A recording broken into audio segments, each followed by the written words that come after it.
오늘 우리 하나님의 말씀 듣겠습니다. 우리 사무엘상 19장 18절에서 24절 말씀 함께 묵상합니다. 다윗이 도피하여 라마로 가서 사무엘에게로 나아가서 사울이 자기에게 행한 일을 다 전하였고 다윗과 사무엘이 나요스로 가서 살았더라. 어떤 사람이 사울에게 전하여 이르되 다윗이 라마 나요스에 있더이다 하매 사울이 다윗을 잡으러 전령을 보냈더니 그들이 선지자 무리가 예언하는 것과 사무엘이 그들의 수령으로 선 것을 볼 때에 하나님의 영이 사울의 전령들에게 임하매 그들도 예언을 한지라. 어떤 사람이 그것을 사울에게 알림해 사울이 다른 전령들을 보냈더니 그들도 예언을 했으므로 사울이 세 번째 다시 전령들을 보냈더니 그들도 예언을 한지라. 이에 사울도 라마로 가서 세구에 있는 큰 우물에 도착하여 물어 이르되 사무엘과 다윗이 어디 있느냐? 어떤 사람이 이르되 라마 나요스에 있나이다. 사울이 라마 나요스로 가니라. 하나님의 영이 그에게도 임하시니 그가 라마 나요스에 이르기까지 걸어가며 예언을 하였으며 그가 또 그의 옷을 벗고 사무엘 앞에서 예언을 하며 하루 밤낮을 벗은 몸으로 누웠더라. 그러므로 속담에 이르기를 사울도 선지자 중에 있느냐 하니라. 아멘. 할렐루야. 오늘 우리 2023년 두 번째 주일로 하나님 앞에 예배를 드립니다. 우리 한집사님도 기도해 주셨지만 우리가 올해 함께 기도하며 힘써야 될 방향을 내 교회 표에 담아봤습니다. 세 가지입니다. 예배, 성령, 생명 공동체. 여러분 예배, 성령, 생명 우리에게 너무나 중요한 단어들입니다. 예배 공동체와 생명 공동체 사이에 성령이 들어있어요. 여러분 이 의미가 우리가 하나님이 기뻐하시는 온전한 예배는 우리 힘으로 드리는 것이 아닙니다. 성령을 통해서 가능할 줄로 믿습니다. 한 영혼을 구원하는 생명, 이 생명을 얻는 것도 우리 힘으로 절대 되지 않습니다. 성령의 능력으로만이 가능하다는 거예요. 그렇기 때문에 우리가 정말 성령님을 인정하고 성령 충만함을 사모해야 합니다.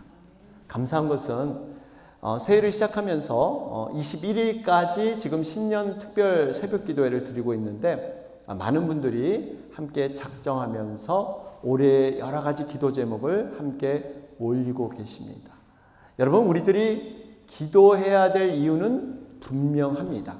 왜냐하면 우리의 인생의 성공과 평안은 결코 우리의 계획과 노력으로 되지 않기 때문이에요. 사람들이 많은 계획을 세울지라도 발걸음을 인도하시는 분, 최종적인 결과와 열매를 맺게 하시는 분은 하나님인 줄로 믿습니다. 그렇기 때문에 우리가 하나님의 도우심, 하나님의 인도하심을 우리가 간절히 사모하면서 기도해야 합니다. 결국 기도한다는 것은요, 하나님께서 우리의 삶을 주관하시면서 하나님의 우리의 생사화복을 주장하신다는 것을 인정하는 겁니다. 이게 기도예요.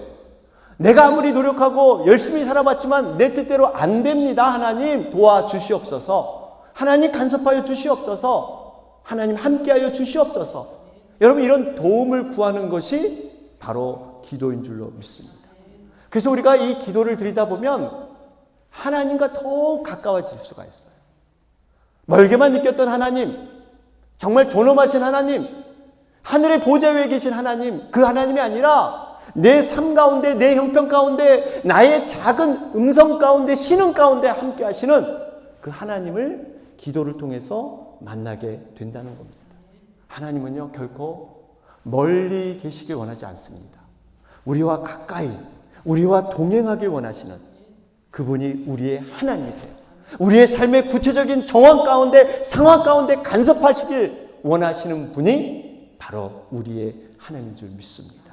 보라, 내가 세상 끝날까지 너희와 항상 함께 있으리라. 담대하라. 내가 세상을 이기었노라. 바라기는 우리 2023년 우리 모두 기도를 통해서 우리의 삶이 하나님과 더욱 가까워지는, 그리고 하나님의 섬세한 인도를 받는 우리 모두가 되시기를 주님의 이름으로 축원합니다. 그러면서 여러분, 세상 사람들을 보면 세상 사람들이 성공하기 위해서 세상의 인맥을 굉장히 중요시합니다. 그래서 사람들은 사회적인 관계, 어떤 동문이나 어떤 서클, 또 소셜 네트워크를 통해서 함께 하길 원합니다. 여러분, 어떻게 보면 이렇게 함께 어떤 인맥을 쌓는다는 거, 사람과 친하다는 거 굉장히 일리 있는 그런 중요한 일입니다. 그런데 더 중요한 것은 여러분, 사람의 관계가 아니라 하나님과의 관계입니다. 사람들은 지금 당장 내게 별로 도움이 되지 않는 사람조차도 여러분, 나중을 위해서 어떤 관계를 놓치지 않으려고 애쓰는 것이 사람들의 모습이에요. 하물며 우리의 인생의 생사화복을 주관하신 하나님, 지금도 살아계셔서 전능하신 그 하나님이 이 세상을 움직이시는 그 하나님과의 관계는 너무나 중요합니다. 때로는 눈에 안 보인다고 해서, 현실에 바로 뭔가 반응이 없다고 해서 하나님의 관계를 소홀히 한다면 여러분, 우리의 삶은 하루아침에 무너질 수도 있습니다. 바라기는 23년은 어찌하든지 정말 사람들의 관계보다 하나님의 관계를 더 소중히 여기는 우리 모두가 되시기를 바랍니다. 이렇게 하나님과의 관계를 더욱 깊이 하기 위해서는 기도가 필요해요. 기도하지 않고는 하나님의 그 마음을 우리가 읽을 수 없고 하나님의 관계를 더 깊이 들어갈 수가 없습니다.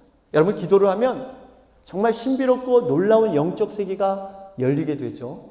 기도하면 할수록 성령의 임재와 충만함을 우리는 받게 됩니다. 성령님께서 우리와 함께 기도하시는데 말할 수 없는 탄식으로 우리를 위해서 함께 기도해 주시고 충고해 주세요. 여러분, 성령님은 하나님의 영이십니다. 그 하나님의 영은 지금도 살아계셔서 이 예배 가운데 함께 하실 뿐만 아니라 우리의 삶 속에서 항상 보혜사, 돕는 성령님이세요. 눈에 보이지 않지만 반드시 존재하면서 우리를 돕고 계시는 분, 바로 성령님이 우리 곁에 계시다는 거예요. 여러분도 아시겠지만 일개 무당, 무속인도요, 내림굿을 통해서 자신이 섬기는 귀신의 영을 받습니다. 이 귀신의 영을 받으면 뭔가 행동의 변화가 나타나요. 시퍼런 작두 위에 올라가서 춤을 춰도 이상이 없어요. 일개 귀신의 영도 분명히 존재하고 뭔가 능력을 허락하여 준다면 천지를 창조하신 하나님, 그 하나님도 반드시 영으로 존재하는 줄로 믿습니다. 모든 영계의 왕이 되시는 분이 하나님의 영이에요. 성령님이세요. 예수님께서 귀신을 쫓아내자 귀신들이 예수님을 알았습니다. 하나님의 아들, 당신 아직 때가 안 됐는데 왜 저희들을 방해합니까? 여러분, 귀신들조차도 하나님의 영을 인정하고 하나님의 아들을 알았다는 겁니다. 여러분, 반드시 성령님은 살아 계십니다. 우리가 이 성령님을 인정해야 돼요. 이 성령님을 우리의 모든 삶 가운데 받아들이고 모든 섬세한 그러한 상황과 정황 가운데 이 성령님을 우리는 누려야 될 줄로 믿습니다. 오늘 본문의 배경의 말씀은 사울이 이스라엘을 통치할 때였습니다. 사울은 여러분도 아시지만 이스라엘 최초의 왕이었죠. 처음에는 굉장히 겸손한 사람이었어요. 그런데 시간이 지날수록 점점 타락하기 시작하더니 하나님 뜻보다 자기 중심적인 삶을 살기 시작했습니다. 어느 순간 온전한 예배 드리는 것도 없고 전쟁에 나가서 이기면 모든 공로를 하나님께 돌리는 것이 아니라 자신의 것으로 돌리는 교만함이 있었습니다. 하나님의 은혜를 몰랐어요. 이런 상황이 되니까 오죽했으면 하나님께서 한탄을 하시면서 내가 사울왕을 세운 것이 후회스럽다, 이런 말씀을 하셨어요. 하나님의 마음을 섭섭하게 했습니다. 여러분, 우리가 정말 이 사울의 모습을 보면서 하나님과의 관계가 이만큼 중요합니다. 하나님의 마음이 섭섭하니까 이제 사울 왕을 하나님은 버리시고 하나님 마음에 합한 다윗 왕을 새로운 이스라엘 왕으로 세우게 됩니다. 이 다윗이 어떻게 등장을 합니까? 17살의 나이, 그 전쟁에 나가서 골리앗 장수를 쓰러뜨리고 대승을 얻게 되니까 이 사건을 계기로 이제 다윗이 모든 국민에게 인기를 얻고 관심을 갖게 됩니다. 온통 관심이 다윗에게 쏠리니까 사울이 시기하기 시작해요. 질투하기 시작합니다. 결국 사울 왕은 다윗을 죽이고자 결심해서 훈련된 군사들을 쫓는, 이제는 다윗은 졸지에 갑자기 도망자 신세가 돼서 억울한 누명을 쓰고 이리저리 헤매야 되는 그러한 인생이 됩니다. 다윗은 들로 산으로 광야로 도망하다가 이제 도망할 곳이 더 이상 없어서 영적 지도자인 사무엘에 있는 라마로 들어가게 되죠. 이 라마는 여러분 사무엘의 출생지입니다. 사무엘의 고향이에요. 그러니까 사무엘은 사울이 타락하니까 고향으로 내려와서 이제 거기서 정말 제자들을 세우는 이러한 일을 하게 되죠. 나요시라는 이러한 말은 여러분 이 거주지, 어떤 거처 이런 뜻인데 기숙사의 그런 의미가 있습니다. 그러니까 라마에 있는 나얏, 이 기숙사, 다시 말하면 사무엘은 이 제자들과 함께 먹고 마시면서 말씀을 가르치며 기도에 전념했던 그곳이 바로 라마 나얏입니다. 여러분, 우리가 여기서 다윗의 인생을 보면서 한 가지 인생의 해답을 찾아야 합니다. 여러분, 사울에 의해서 쫓기는 인생, 늘 목숨이 불안한 인생, 뭔가 스트레스를 받아서 라마나에서 있는 이 사무엘을 찾아간 이 다윗의 모습, 여러분, 우리의 인생은 어떻습니까? 어떻게 보면 이 다윗의 인생과 비슷한 면이 꽤 많아요. 여러분, 우리는 얼마나 쫓기는 인생을 살고 있습니까? 미래에 대한 불확실한 모습이 있습니까? 삶 자체에 얼마나 많은 스트레스가, 압박이, 그러한 삶이 우리에게 있습니까? 여러분, 우리가 잘 알지만 겪고 있는 이 코로나, 아무도 예상하지 못했어요. 지금 우리 주변에 있는 이 기상이변을 볼 때 아무도 예측하지 못합니다. 첨단 과학이 그렇게 발전했는데도 여러분 예측을 하지 못하고 대비를 하지 못해요. 여러분 한번 생각해 보세요. 남가주 같은 경우는 사막의 기후입니다. 이 사막 기후에 홍수주의보가 내리고 이런 물난리가 나야 되는, 여러분 우리의 인생은 앞으로도 정말 앞을 예측할 수 없는 그러한 인생이 될 수 있습니다. 험악한 안개가 도사리는 이런 불안한 인생을 사람들은 물질로, 아니면 다양한 경험으로, 지식으로, 정보로, 권력으로 뭔가 안식을 삼아 보려고 하죠. 아니면 인간관계를 통해서 뭔가 그러한 이 정말 미래를 보장받으려고 합니다. 그런데 여러분, 과연 그 속에 안정과 평안이 있습니까? 아닙니다. 우리의 모든 인생에 도움을 주는 정말 바른 피난처는 우리 예수 그리스도, 바로 그분만이 우리의 온전한 피난처가 되고 정말 우리를 위로하고 소망 주시는 참된 복된 자가 되는 줄로 믿습니다. 우리가 예수님께 피할 수 있다는 게 참 지혜예요. 참 옳은 방법입니다. 이렇듯 다윗을 보면 영적 지도자인 사무엘을 찾아가서 라마나요스로 도망갔어요. 그랬더니 이 소식이 그만 사울에게 알려지게 되죠. 여러분, 소식을 접한 사울이 가만둘 리가 없습니다. 평소에 잘 훈련된 전령을 뽑아서 이제 다윗을 잡아오려고 라마나요스로 보내게 됩니다. 그런데 그곳에 놀라운 일이 일어나요. 전령이 도착했을 때 마침 그곳에서 선지자들이 하나님의 말씀을 나누고 그렇게 은혜를 나눴는데 본문에서는 예언을 하고 있다, 이렇게 표현을 했어요. 우리는 물론 이 예언이 정확한 내용을 우리는 알지 못하지만 분명히 말씀을 나눌 때 어떤 신비로운 은혜, 놀라운 능력이 그 분위기 가운데 흘렀다, 우리는 이렇게 예상할 수 있습니다. 그런데 특이한 것은 이 신비한 성령의 흐름이 선지자들에게만 임한 것이 아니라 다윗을 잡으러 온 전령들에게도 동일하게 임했다는 사실입니다. 은혜가 임하자 이 전령들은 자신들이 다윗을 잡으러 왔다는 이 사실도 까마득히 잊은 채 성령에 붙잡혀서 그들도 동일하게 예언을 하기 시작합니다. 한마디로 성령 체험을 한 거예요. 그리고 돌아가서 사울에게 자신이 경험한 신비로운 체험을 고백을 합니다. 이 보고를 받은 사울 왕은 굉장히 당황했습니다. 어떻게 이런 일이 있을 수 있을까? 이게 가능한 일일까?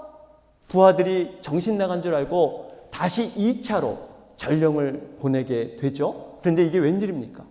두 번째 갔던 전령들도 똑같이 성령 충만함을 받고 와서 똑같은 보고를 하는 거예요. 도저히 믿겨지지 않아서 세 번째 다시 전령들을 보냈더니 동일한 사건이 일어납니다.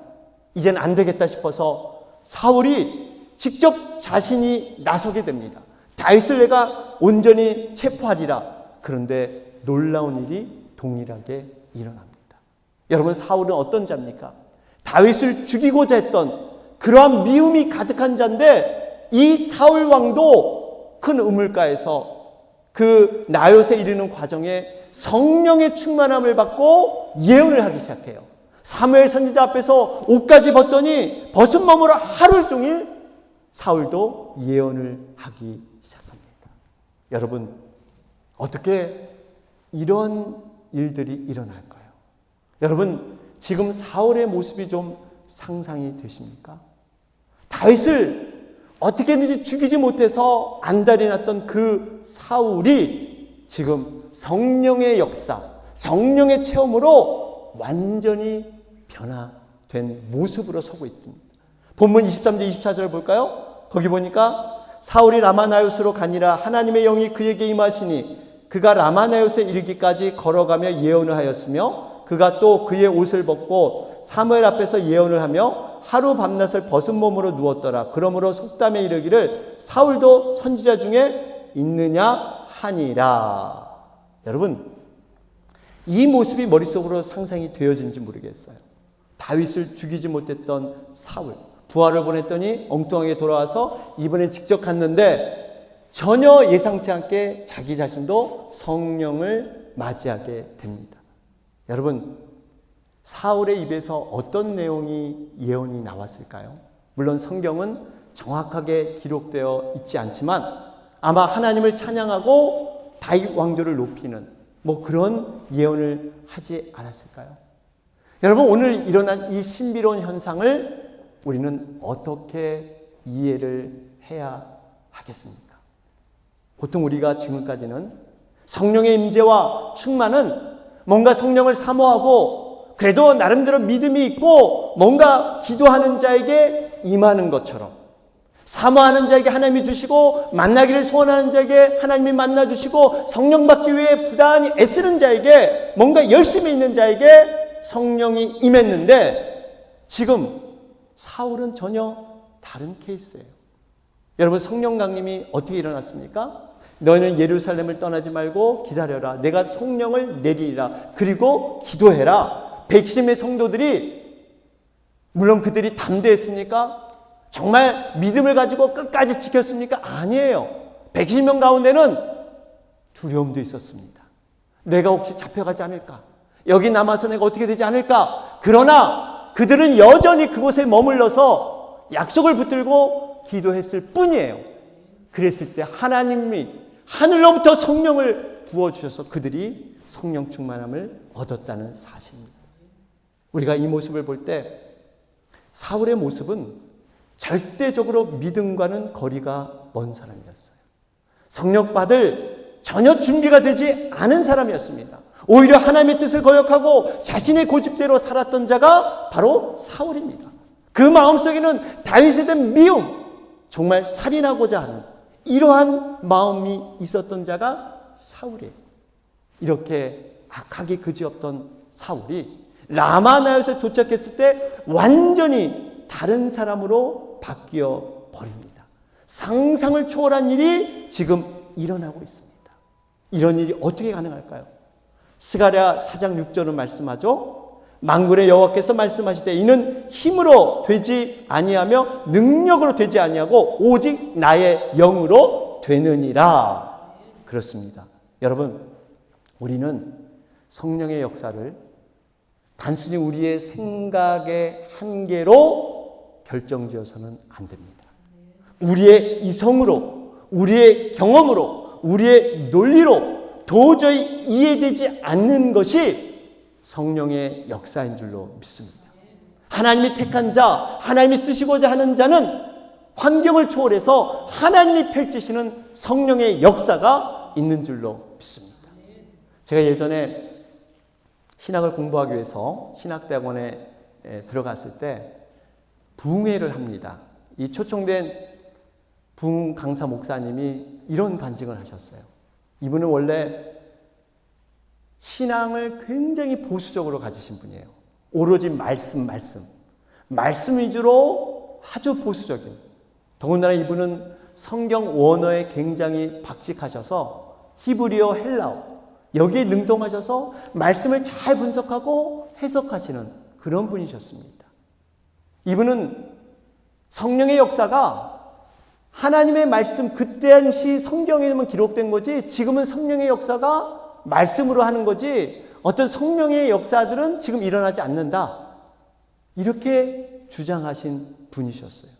한마디로 말씀이면 최고지 성령의 특별한 역사는 그 당시 하나님이 필요할 때 쓰신 거지 지금은 성령의 역사가 필요 없어서 안 일어난다. 이렇게 생각했던 분이에요. 그런데 이분이 우연히 전도사 시절에 친구 전도사를 만나러 기도원에 가셨습니다.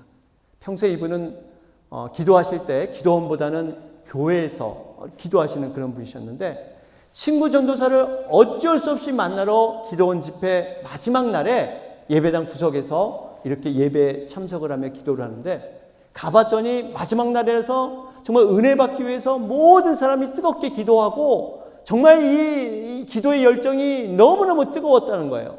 그런데 자신은 그냥 이 적당히 기도하면서 그냥 구석에서 친구 전도사를 만나야 되니까 이렇게 왔는데 자신도 모르게 그런데 그 기도에 감동이 되면서 몸이 뜨거워지더래요.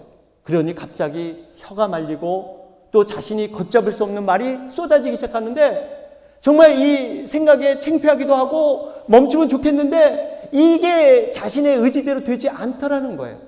아주 강권적인 기도가 시작되는데 과거에 자신이 죄를 지었던 모든 죄악들을 정말 주마간산처럼 다 훑으면서 다 고백하는, 더군다나 자기가 이때까지 성령님을 정말 인정하지 않고 그렇게 자신의 무지함과 자신의 어떤 교만함을 완악함을 하나님 기도하게 하시는데 무려 4시간이나 그렇게 하나님 앞에 기도하고 이게 다 성령님께서 하신 것을 나중에 알았다는 겁니다. 당시에는 이것이 방언인 줄 몰라요. 나중에 알고 보니 방언의 역사들이 터진 겁니다. 그래서 그분은 이 성령의 체험을 경험한 후에 이제 말씀뿐만 아니라 성령의 살아계신 능력, 이것을 증거하는 목회자가 되었다. 이런 간증을 하시더라고요. 여러분, 이것이 바로 성령의 강권적인 역사인 줄로 믿습니다. 예상치 않더라도 하나님이 작정하시면, 하나님이 쓰시고자 하면 성령을 부어주실 줄로 믿습니다. 인간의 계획과 가능성을 뛰어넘어서 하나님은 역사하시는 자유의 영이십니다. 사모하는 자에게도 부어주시지만 하나님은 필요한 자에게도 성령을 부어줄 줄로 믿습니다. 우리가 상상하지 못하는 방법으로 하나님은 일하세요.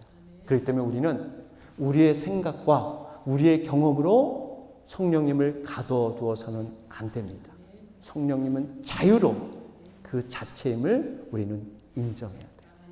그러면서 여러분, 이 본문에서 2가지 교훈을 좀 생각해 봐야 됩니다. 하나는 하나님께서는 하나님의 사역자, 하나님의 자녀를 진정으로 아끼고 보호한다는 겁니다. 왜 하나님께서 사울에게, 부하들에게 강권적인 성령의 역사를 내리셨을까요? 한 영혼을 건지시려는 하나님의 구원의 필요성 때문일까요?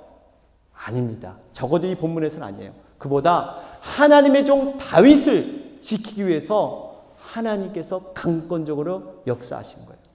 하나님은요, 우리가 상상하지 못하는 방법으로 하나님의 종들과 자녀들을 악한 자의 손에서 지켜주십니다. 사단은 정말 밀가부르듯이 우리를 해치려고 해도 우리들을 눈동자같이, 하나님의 자녀를 눈동자같이 지키시는 분이 하나님이세요. 그분은 졸지도 아니하시고 주무시지도 아니하시고 변함없이 신실하게 우리의 머리끝까지 하나도 다 놓치지 않고 세시는 섬세하신 하나님이십니다. 바라기는 2023년 성령님의 세밀한 도우심의 손길을 깨닫고 감사하는 우리가 되시기를 주님의 이름으로 축원합니다. 한 가지 더 교훈을 좀 생각해 보면요, 하나님께서 복을 내려주실 때, 기회를 주실 때 잘 사용해야 한다는 것입니다. 사실 사울은 복을 누릴 기회가 있었어요. 그런데 사울은 복의 그릇이 안 되어서 그 복을 누리지 못했습니다. 사울은 여러분 아시지만 다윗을 죽이고자 혈안이 됐죠. 라마나에서 찾아왔는데 예상치 않은 성령의 체험을 받습니다. 자기가 미운 그 모든 감정도 다 뒤로 가고 오로지 성령이 강림해서 예언을 하게 됩니다. 순간적으로 말씀을 전하는 통로가 된 거예요. 여러분, 말씀을 전하는 것은 얼마나 하나님께서 아름답고 귀한 일입니까? 축복의 통로가 됐다는 것은 얼마나 아름다운 일입니까? 사울의 인생에서 어떻게 보면 이와 같은 기회, 이와 같은 큰 복을 누릴 기회가 없었습니다.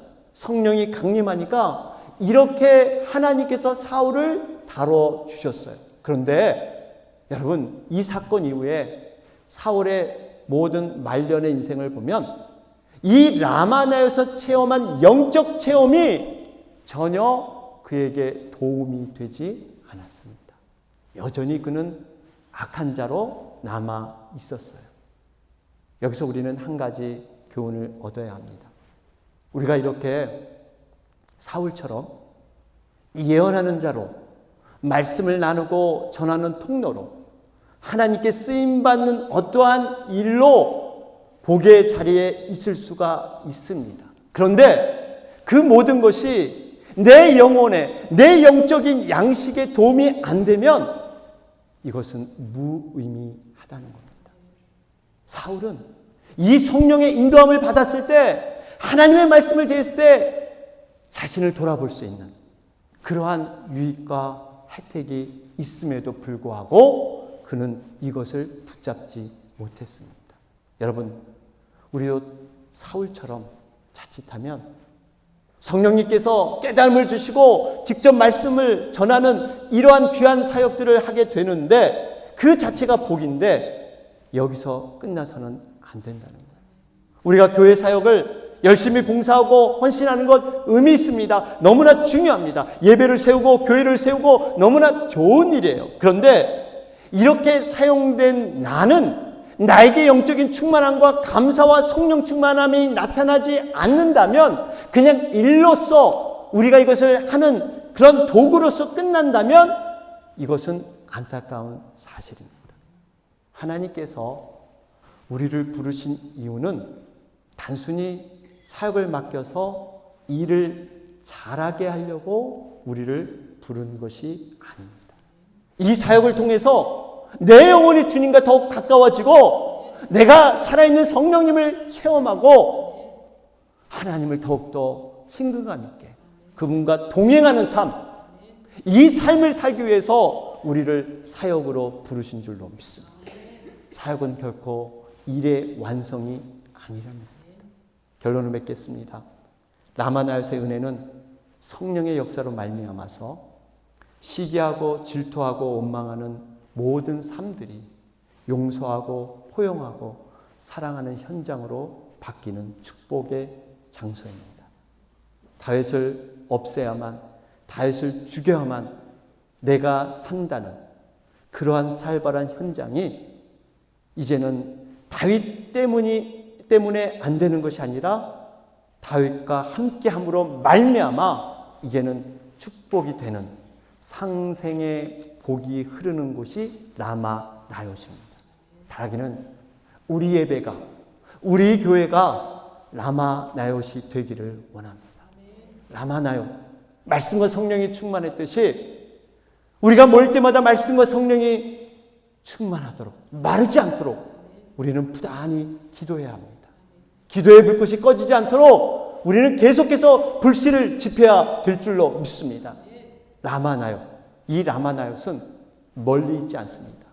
내 자신부터 성령으로 회복되면 여러분 이 라마나요를 이겨낼 줄로 믿습니다. 모든 문제와 해결은 나에게로부터 시작되고 나에게로부터 풀어질 수가 있습니다. 그 문제를 가지고 우리가 라마나요로 나와서 정말 하나님의 영이 강하게 임재하는 예배자로, 중보자로, 하나님의 사역자로 세우고 서는 우리 교회가 되길 주님의 이름으로 축원합니다. 아멘.